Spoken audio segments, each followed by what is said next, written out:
President Vladimir Putin is boasting that his military operation in Ukraine has strengthened Russia and denies that the downfall of a key ally in Syria had dented Moscow's prestige as he sought to project strength and ease at his annual news conference and call-in show on Thursday. Russian President Vladimir Putin also said Russia should have launched a full-scale invasion of Ukraine earlier and be better prepared for the war. As is typical, the Russian leader used a tightly choreographed event, which usually lasts hours, to reinforce his authority and demonstrate a sweeping command of everything from consumer prices to military hardware, in response to a question about a new hypersonic immediate-range ballistic missile that Russia used for the first time last month to strike Ukraine. Putin scoffed at claims by some Western experts that it could be intercepted by NATO's air defenses. He mockingly challenged Ukraine's Western allies to a high-tech duel, suggesting that Moscow could give advance notice of a strike on Kiev with the Oreshnik missile and see if the West could protect the city. The situation is changing dramatically. You know this very well. I just want to confirm it. There is movement along the entire front line every day. And as I already said, we are not talking about advancing 100, 200, 300 meters. Our soldiers are taking and returning territory in square kilometers. I want to emphasize, every day, to simply say, by such and such a date, we will liberate the Kursk region. Well, that's not how it's done, because the guys, soldiers, can hear me. A day or two. I'll name such a date, and they will do whatever it takes to reach that date, to win. They won't count the losses. We can't do that. A day or two doesn't matter much in this case. But firstly, they will definitely knock out the enemy from Kursk region, and secondly, after that it will be possible to assess the damage.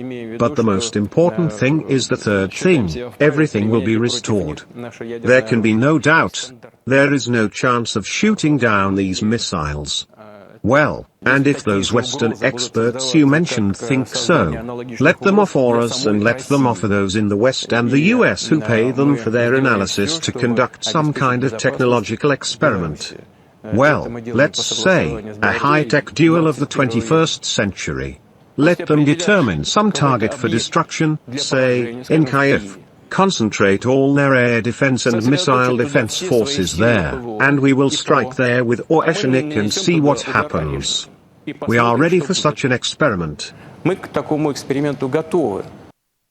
the meantime, Vladimir Putin admitted that inflation in Russia was at an alarming 9.3%, but he insists that the economic situation was stable. He began the briefing by saying that Russia's economy was on track to grow by nearly 4% this year, acknowledging, though, that consumer prices were high.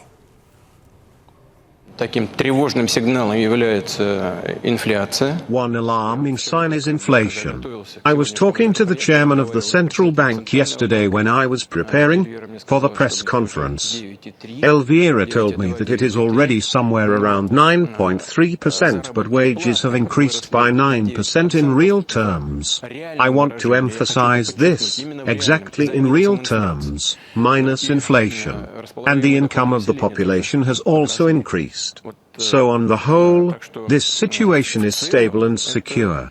There are some problems here, I repeat, with this inflation, this heating up of the economy, and the government and the central bank have already set the task, so to speak, to bring these rates down. Some experts believe that the central bank could have been more effective and could have started using certain instruments earlier to avoid raising the key rate. Yes, the central bank started to do it around summer, but I repeat, these experts believe that it could and should have been done earlier. There are many of them, strategies. I will not list them all now. There is no need to bore our audience with these opinions about different ways of regulation by the central bank. The government is working effectively, quite adequately, and is doing a lot when it thinks about the future. You always need to think about the future. Well, for his assessment, I'm joined now on the line from London by the European Affairs analyst, Dr. Marek Laskiewicz. Marek, glad to have you join us. Before I get to Olaf Scholz in Germany discussing European affairs concerning Ukraine and weapons, let's talk about Putin in his speech in his annual conference. What was the behind-the-scene real objective of this particular conference? Let's just start that way. The conference is a PR exercise designed to show that Russia is in charge of its fate, that the government is doing well, the war is being won, the economy is running well. In short, it's a gigantic exercise in self-promotion. All right, he talked about the fact that he should have, or Russia rather, that should have earlier attacked Ukraine. Why do you think he brought that up? Yes, that's a strange one. As far as I can tell, the key reason why he attacked Ukraine when he did was because Biden pulled out of Afghanistan, which was a sign of weakness. And it took him some months to collect up his forces in order to invade on his own Ukraine. However, whether he could have done it any earlier, quite possibly, some few months earlier, perhaps, the fact of the matter is it's totally irrelevant at this point, but it is an oddity, I grant you. He challenged, or is challenging, the West to shoot down Oreshnik, his new multiple warhead ballistic missile, which he says is impervious to air defenses. Yes, that's, he must admit, a bit of an odd challenge to make. What he wishes to demonstrate is that Russia has the capability to fight the West, because notice he didn't stress anything about Ukraine. He just asked for Western experts. So he's trying to say that he's not afraid of NATO, not afraid of the West, that the war is winnable, and that Russia is, as it was before, a power to be reckoned with in military terms as well. Well, he also admitted to what he calls serious blunders in the killing of Kirillov and his assistant. What are the implications of this admittance? Yeah, it's a strange admittance, but what he's trying to say is that it's happened once, but now they're going to tighten up and it won't happen again.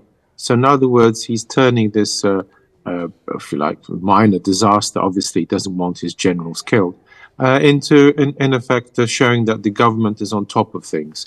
By admitting a mistake, he's implying that no future generals or anyone else will be killed in this way.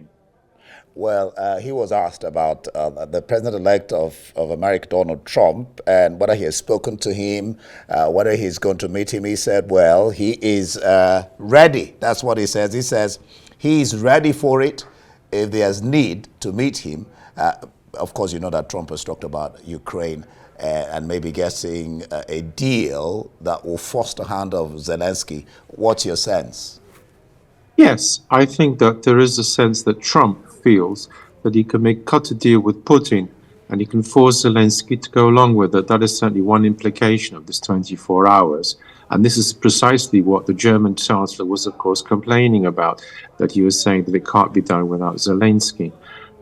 For his part, Putin is playing hard to get because currently he is winning. His forces are, as he indeed stated, they're going forward on all fronts.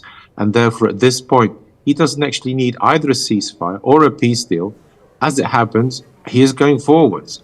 And whilst he is going forwards, it's all the harder for anyone to call a peace deal. So that's why he was saying, yes, he'll meet Trump, but he wasn't saying it in desperation or with enthusiasm or anything, because, as I say, he can now afford to play hard to get. What are the possibilities of his meeting Trump before inauguration? The likelihood. I think there's actually a small chance. Myself, I wouldn't put it very high because it's no good for Trump. Supposing he goes to Russia and he fails, that would be embarrassing, wouldn't it? It's much better to get Biden out of the way, safely buried, so to speak, and then chance his hand. Moreover, there's an opportunity to study the lie of the land and, above all, produce these trial balloons. You'll notice, of course, that already several suggestions have been made by members of his staff. And he looks around and of course, sees what impression they're making, what the reaction is, which is all perfectly understandable. So therefore, I would doubt he would want to go to see Putin immediately. Much better to wait for Biden's safely dead. All right, let's turn to Germany now. Germany's failed coalition has necessitated early elections to be called. What are the implications of the fate? What are the implications? And then the fate, of course, of Olaf Scholz, who was speaking there earlier. Yes, this is a very important point. It's all very well going on about the EU having to support, or it wants to support, the Ukraine. Its two biggest nations, please note, these are the two nations which are dominant in the EU, are undergoing parliamentary crises. France is in crisis, Germany is in crisis. So therefore, in effect, some of the things that Schulz, the Chancellor said today were irrelevant, because he can't really deliver much. He can say a lot of things, that's true. He can promise a lot of things, that's true. But until Germany and France have got their act together in their own internal affairs, this will be seen by Putin and the others as not much more than hot air, rhetoric, if you will. All right, Dr. Marek Laskiewicz, the European Affairs Analyst, thank you for your time, as always, on Arise News Hour.